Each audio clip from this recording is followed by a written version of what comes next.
semuanya, perkenalkan nama lengkap saya Rosina Vanessa Patu. Jadi pada kesempatan video kali ini, saya akan menjelaskan dampak-dampak pendudukan Jepang di tingkat lokal dan nasional. Tentu banyak sekali dampak-dampak pendudukan Jepang di Indonesia. Jadi di kesempatan video kali ini, saya akan menjelaskan sejarah pendudukan Jepang di Indonesia terlebih dahulu, dan dampak pendudukan Jepang di bidang politik, sosial budaya, ekonomi, dan pendidikan. Penjajahan Jepang di Indonesia terjadi selama Perang Dunia Kedua, yaitu dimulai pada tahun 1942 hingga pada tahun 1945. Oleh karena itu, Jepang berhasil mengalahkan Belanda yang sebelumnya menguasai Indonesia. Pemerintah Jepang di Indonesia dikenal dengan sebutan pemerintahan militer Jepang. Pada masa itu, Indonesia mengalami perubahan. Yang pertama, dampak pada bidang politik. Yang pertama, melarang penggunaan bahasa Belanda dan mewajibkan penggunaan bahasa Jepang. Dalam prakteknya, untuk mendapatkan simpati rakyat Indonesia, Jepang juga mengizinkan penggunaan bahasa Indonesia dan pengibaran bendera merah putih.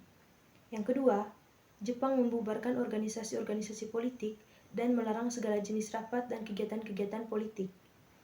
Yang ketiga, melakukan seikri setiap upacara bendera, yaitu penghormatan ke arah Tokyo dengan membukukan badan 9,0 derajat untuk Kaisar Jepang Tenno-Heika.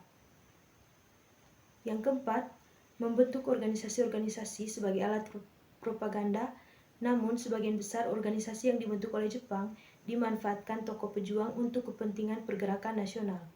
Yang kelima, Jepang mendukung semangat anti Belanda, sehingga mau tak mau ikut mendukung semangat nasionalisme Indonesia. Antara lain, menolak pengaruh-pengaruh Belanda, misalnya perubahan nama Batavia menjadi Jakarta. Dampak yang kedua, pada bidang sosial budaya. Yang pertama, semua nama-nama kota yang menggunakan bahasa Belanda diganti bahasa Indonesia, seperti Batavia menjadi Jakarta dan Buitenjor menjadi Bogor. Yang kedua, kesulitan proses komunikasi antar pulau dan dunia luar karena semua saluran komunikasi dikendalikan Jepang. Yang ketiga, kondisi sosial yang sangat parah atau kesulitan makanan, penyakit, dan sebagainya menyebabkan maraknya tindak kriminal seperti perampokan, pemerkosaan, dan lain-lain. Yang keempat, selama masa pendudukan Jepang, kehidupan sosial dan budaya masyarakat Indonesia sangat memprihatinkan. Penderitaan rakyat bertambah karena segala kegiatan rakyat dicurahkan untuk memenuhi kebutuhan perang Jepang dalam menghadapi musuh-musuhnya. Yang kelima, adanya praktik perbudakan wanita atau Yugun Ianfu. Banyak wanita muda Indonesia yang digunakan sebagai wanita penghibur bagi perang Jepang. Yang ketiga, dampak pada bidang ekonomi. Yang pertama, Jepang mengeksploitasi sumber daya alam dan sumber daya manusia untuk kepentingan perang Jepang. Yang kedua, terjadinya inflasi dan krisis ekonomi yang sangat menyengsarakan rakyat.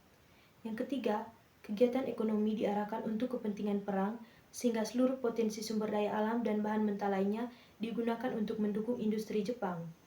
Yang keempat, menerapkan sistem ekonomi perang dan sistem autarki atau memenuhi kebutuhan daerah sendiri dan menunjang kegiatan perang. Yang kelima, Jepang mengambil secara paksa makanan, pakaian, dan pembekalan lainnya dari rakyat Indonesia tanpa persetujuan.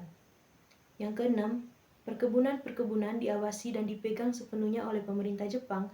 Banyak perkebunan yang rusak dan diganti tanamannya untuk keperluan biaya perang. Yang keempat, dampak pada bidang pendidikan. Yang pertama, bahasa Indonesia digunakan sebagai bahasa pengantar di semua sekolah dan dianggap sebagai mata pelajaran wajib.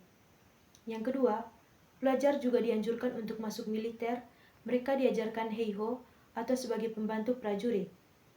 Pemuda-pemuda juga dianjurkan masuk barisan seinenden dan keibodan atau pembantu polisi.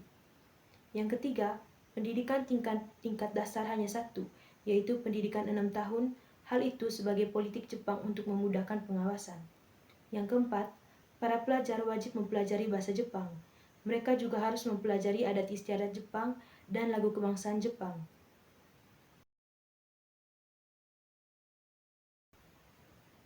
Dampak pendudukan Jepang yang ada hingga saat ini.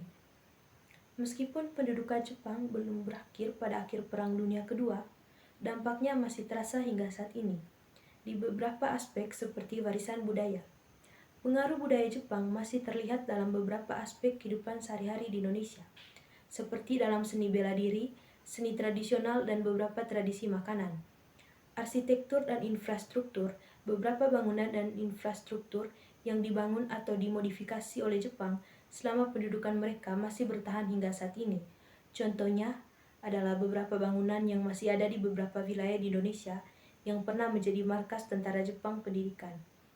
Meskipun sistem pendidikan Indonesia telah mengalami banyak perubahan sejak pendudukan Jepang, beberapa aspek dari pendidikan yang diperkenalkan oleh Jepang masih ada hingga saat ini. Misalnya, beberapa metode pengajaran yang